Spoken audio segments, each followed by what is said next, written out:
एक सेठ ने अन्न सत्र खोल रखा था। उसमें दान की भावना तो कम थी, पर समाज उन्हें दानवीर समझकर उनकी प्रशंसा करे, ये भावना मुख्य थी। उनके अनेकों प्रशंसक थे।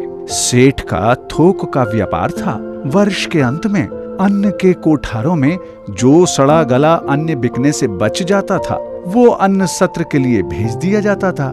प्राय सड़ी ज्वार की रोटी ही सेठ के अन्न सत्र में भूखों को प्राप्त होती थी। सेठ के पुत्र का विवाह हुआ। पुत्र वधू घर आई।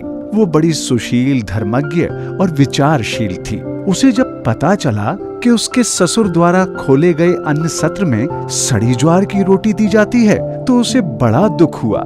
हे भगवान, ससुर जी जो ये सड़े अन्न का दान करते हैं, ऐसा दान तो इन्हें घोर विपत्ति में डाल देगा। मुझे ससुर जी को समझाना चाहिए, अन्यथा इस दुष्कृत्य से मुझे भी पाप का भागी बनना पड़ेगा। उसने भोजन बनाने की सारी जिम्मेदारी अपने ऊपर ले ली। पहले ही दिन उसने अन्न सत्र से सड़ी ज्वार का आटा मंगवाकर एक रोटी बनाई और सेठ जी जब भोजन करने बैठे तो उनकी थाली में भोजन के साथ वो रोटी भी परोस दी। काली मोटी रोटी देखकर कौतूहलवश सेठ ने पहला ग्रास उसी रोटी का मुख में डाला ही था कि वो थू थू करने लगा और थूकते हुए पुत्र वधू से बोला, बेटी, घर में आटा तो बहुत है, ये तूने रोटी बनाने के लिए सड़ी ज्वार का आटा कहाँ से मंगवाया है? पिताजी, ये आटा मैंने परलोक से मंगाया है। ये सुनकर ससुर आश्चर्यचकित होकर बोले, बेटी, मैं कुछ समझा नहीं। पुत्र वधू बोली, पिताजी, जो दान पुण्य हमने पिछले जन्म में किया है, उसका फल हम इस जन्म में प्राप्त करते हैं, और जो हम इस जन्म में करेंगे वही हमें परलोक में मिलेगा। हमारे अन्न भंडार में इसी आटे की रोटी तो गरीबों को दी जाती है, इसलिए पिताजी, परलोक में केवल इसी आटे की रोटी खाकर रहना है। इसलिए मैंने सोचा कि अभी से हमें इस आटे को खाने का अभ्यास हो जाए, तो वहाँ इस आटे की रोटी खाने में कष्ट कम होगा। सेठ को अपनी गलती का एहसास हुआ।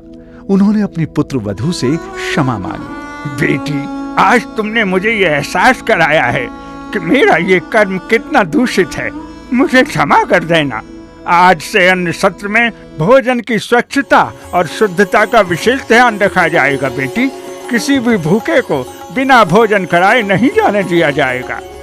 इस कहानी से हमें ये शिक्षा मिलती है कि आप दान तो करो, लेकिन दान ऐसा हो कि जिससे दूसरे का मंगल हो।